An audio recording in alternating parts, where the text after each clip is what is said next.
ဟုတ်ကဲ့မင်္ဂလာပါရှင်ကျမနာမည်ကတော့ဒေါက်တာခိုင်ဖြစ်ပါတယ်အခုလက်ရှိကျမ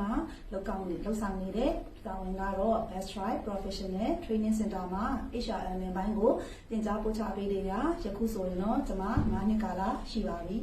အခုကျမအတင်ပြောပြခြင်းတဲ့အကြောင်းအရာလေးကတော့ HR ဆိုတာဘာလဲ HR နဲ့ဘယ်လိုမျိုးအတန်မိုးအကြောင်းပြုကြမလဲနောက်တစ်ခုကကျတော့ HR မှာဘာတွေကိုသိထားတယ်လဲဘယ်လို level တွေမှာဘာတွေပါဝင်လဲဆိုတာလေးကိုကျမ summary အနေနဲ့ပြောပြပေးမှာဖြစ်ပါတယ်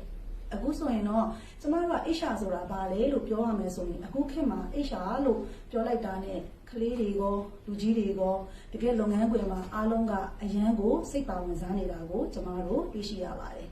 အဲ့တော့ဒီ HR ဆိုတာအကြောင်းရင်းကတော့လူသားအရင်းမြစ်စီမံခန့်ခွဲခြင်းဖြစ်ပါတယ်ကျမတို့ဘလို့ပဲဖြစ်ဖြစ်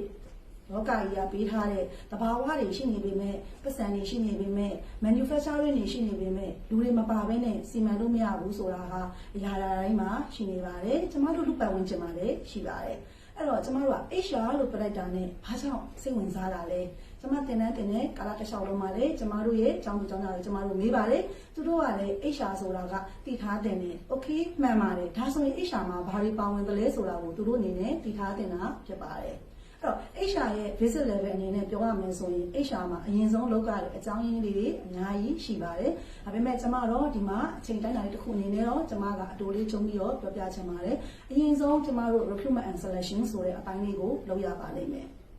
အဲ့တော့ recruitment and selection ဘိုင်းမှာဘာတွေလုပ်ရတယ်လဲဆိုတာအကျိုးကျုံထပ်ပြောရရင်ကျမတို့ကဝန်ထမ်းခန့်အပ်ဖို့အတွက်ကိုယ့်ကုမ္ပဏီနဲ့ကိုက်ညီတဲ့သူတွေကိုရွေးချယ်ပြီးတော့လုပ်ဆောင်ချက်တွေလုပ်ရမှာဖြစ်ပါတယ်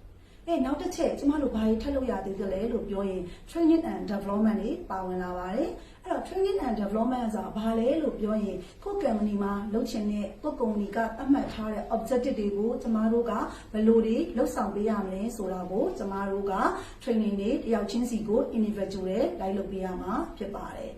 အဲ့လိုမျိုး individual တယောက်ချင်းစီကို training ပေးဖို့သိဖို့ကြတော့ဘာထပ်ပါလာလဲလို့ပြောရင် performance တွေတယောက်ချင်းစီရဲ့အကြောင်းအရာတွေတယောက်ချင်းစီရဲ့ education background တွေကိုကျမတို့ကပြန်လေ့လာသုံးသပ်ပြီးတော့မှ appraisal ဆိုတာလေးကိုထပ်လုပ်ပါတယ်အဲ့တော့ appraisal နေနဲ့ပြီးသုံးလားဆိုရင်မဟုတ်သေးပါဘူးအဲ့ဒီ performance appraisal နဲ့ performance management ဆိုပြီးတော့တစ်ခါပြန်ဖြစ်လာပါတယ်အဲ့တော့လူတယောက်ချင်းစီလူသားတယောက်ချင်းစီတိုးတက်နေမှာ organization development ဖြစ်နိုင်တာဖြစ်တဲ့အတွက် organization development ဆိုတဲ့အပိုင်းမှာ performance appraisal တွေ performance management တွေနဲ့ training ကဏ္ဍတွေဟာထပ်ပြီးတော့ပါဝင်လာပါတယ်တော့ကျမဆုံးနာကပြောလိုက်တဲ့အခြေခံ recruitment selection ဘိုင်းကိုမှမတည်ဘဲနဲ့ဆိုရင်တော့ကျမတို့ HR လောကမှာဝန်ထမ်းရွေးချယ်တဲ့အခါမှာအခက်အခဲတွေဖြစ်လာနိုင်ပါတယ်ကိုယ့်ကုမ္ပဏီနဲ့ကိုက်ညီတဲ့ဝန်ထမ်းတွေကိုကိုယ်တိုင်ကမရွေးချယ်တတ်ဘူး selection မလုပ်တတ်ဘူးဆိုရင်တော့တော်တော်လေးကိုဒီကုမ္ပဏီအတွက်ကိုနစ်နာမှုတွေရှိပါတယ်အဲ့တော့ဆုံးနာကကျမတို့ကဝန်ထမ်းတယောက်ချင်းစီ individual တယောက်ချင်းစီကိုလေ့လာပြီးရင်